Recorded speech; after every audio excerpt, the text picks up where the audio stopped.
from WOMA TV, and this is Michael Bisping, who's fighting on Saturday at UFC 85. Hi, Michael. Hi, how you doing? Can you just tell us a bit about yourself for people who don't know? My name's Michael Bisping. I'm a UFC fighter, professional mixed martial artist. I've been a professional mixed martial artist now for 5 years. As you said, I'm fighting Saturday night in UFC 85. I was on the Ultimate Fighter 3 reality TV programme. I won that. Before that, you know, I was Cage Rage champion, Cage Warriors champion, FX3 world champion, British kickboxing champion.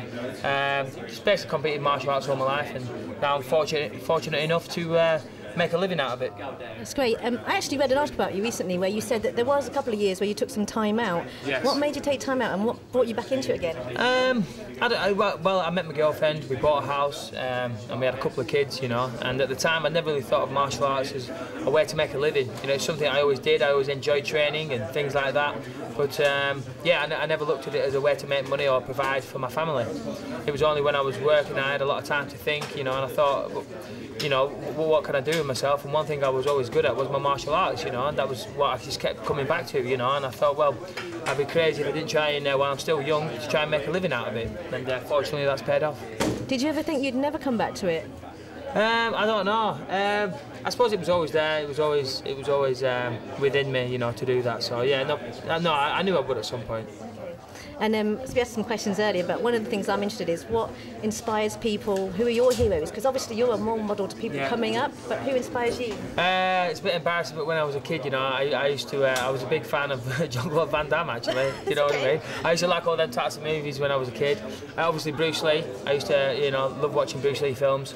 Jean-Claude Van Damme. All those like really bad 80s ninja movies, all them types of things. Yeah, all that type of stuff. You know, when I was a kid, I thought that was great. You know, so. Yeah, I loved all that, and I've just always loved competing, you know. Sparring has always been my favourite part of training, you know. And then, like, what would you like to be remembered for? You know, you've done so much anyway, but, like, you've got a legacy once you've done your martial arts. What would you like to be remembered for? I don't know. I've not really thought about that, to be honest, kind of on the spot. What would I like to be remembered for? I'd like to be remembered as a great fighter, obviously, and a fighter that, no matter what, 110%, I always brought it, you know, and I always put on exciting fights. That's what I'd like to be known for. You know, perhaps a role model for aspiring fighters. Well, that's because you're a great ambassador for the UK, you know. We need more role models for people to come through, and it's a good thing.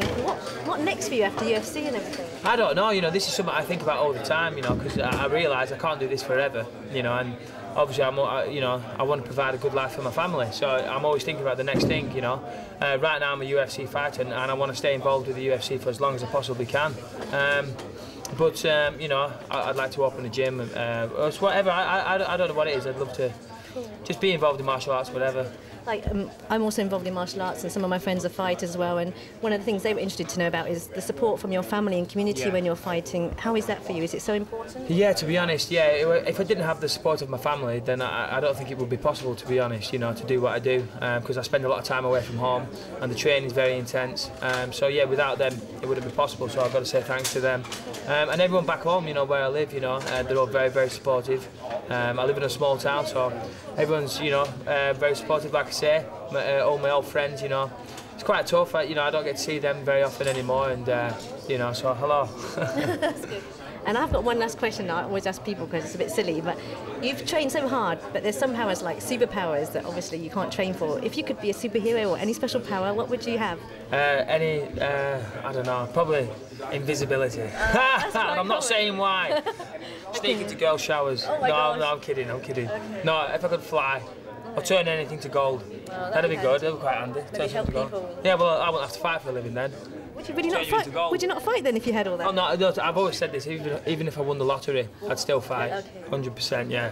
But still, yeah. It made life easier if I could turn everything to gold. It would actually, and then you could help other people possibly go into martial arts. Yeah, whatever, you know. Build an octagon made out of gold. Or just turn an octagon into gold. Do you think there's any ways that the UFC could be improved, like in terms of things like that? Yeah. We could fight in a gold octagon. Oh my gosh. Bring a bit of bling. yeah, that's cool. No,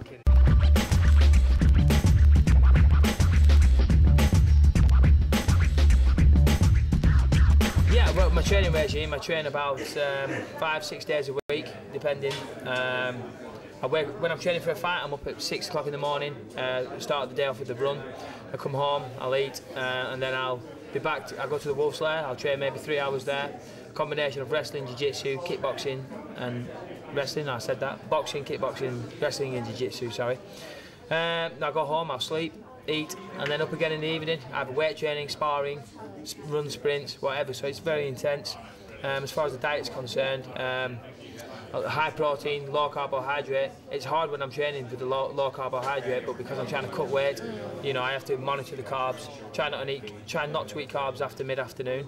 But yeah, a lot of fruit and vegetables. Nothing too crazy, just good food. Lots of fruit and vegetables and lots of it. 5-6 meals a day at regular intervals. How about the mental preparation beforehand, before the fight? Yeah, the mental preparation is very important. You know, I think it's a big part of it.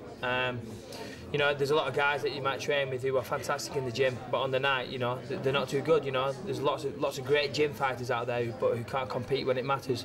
So yeah, so the mental side of things is very, very important. I just try and focus on why I'm doing it, what I want to achieve, and try and let my family motivate me and what I want to provide for them. You know, that's ultimately why I do it. Do you remember your first fight, what it was like? Because I remember reading Tyson when he was in the Olympics. He used to cry and throw up and everything before his fights, and then he became world champion, of course. How about when you first started? Yeah. Well, when I was a kid and when I was younger, I used to just do it out of enjoyment, and I used to really enjoy it. So I never really used to get too nervous then, you know, because it was all a bit of a fun and games and a bit of a laugh. And to be honest, ever since I was a kid, I used to win everything. To be honest, I used to win all the tournaments. You know, I used to win the under-12s, the under-14s, the under-16s, you know, I used to go in the men's and get a silver in that, you know, so I used to win everything, so I kind of took it for granted, you know what I mean? It was only when I came back to it to do it professionally, I'd quit work and I was doing it as a living, that's when it really mattered, and that's when the nerves started kicking in, you know what I mean? So what helped you make that decision from actually deciding to take it fully professional when you had the job before? There wasn't much else that I thought I could do, really, you know, I weighed up all my options really, and I thought this is, you know, there's one thing I just kept coming back to: fighting, competing, martial arts, whatever you want to call it, you know. That's the thing I've always been best at, you know. So I thought, well, this is the thing I've got to try and make money out of. I've trained all my life doing it, you know. So it's kind of silly to start something from scratch. Just another question. What do you think about people who look at the UFC and maybe they don't understand the skill that's involved and they just see it as very brutish? What would you have to say to someone who says something like that to you? Yeah, I think they should try and watch the UFC with an open mind. You know, if you watch the UFC with an open mind, it's hard to deny the technique and the athleticism involved. Or perhaps maybe go down to a gym and do a bit of training and realise what's involved. You know, to realise what's involved. You know, everybody knows the discipline involved to fight in one. For example, to get a black belt in one martial art. You know, but we have to pretty much master 4 or 5 different martial arts. You know, so yeah, it's not easy. Yeah, the audiences in Japan are so different from here, aren't they? Yeah, absolutely. Yeah. You know, they kind of understand a little bit more. But to be honest, people are coming round. You know, I think a lot of people are starting to realise now that it is a real sport, and it's not. You know, we're not barbarians, if you will. UFC here to stay? Oh, absolutely. Yeah, UFC's here to stay. Thank you very much, Michael.